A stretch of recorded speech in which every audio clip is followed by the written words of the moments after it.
Hi, and welcome to 11 Plus English Punctuation Part 1.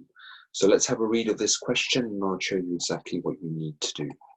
So choose the letter below the group of words containing a punctuation mistake in the image below. If there is no mistake, choose the letter N.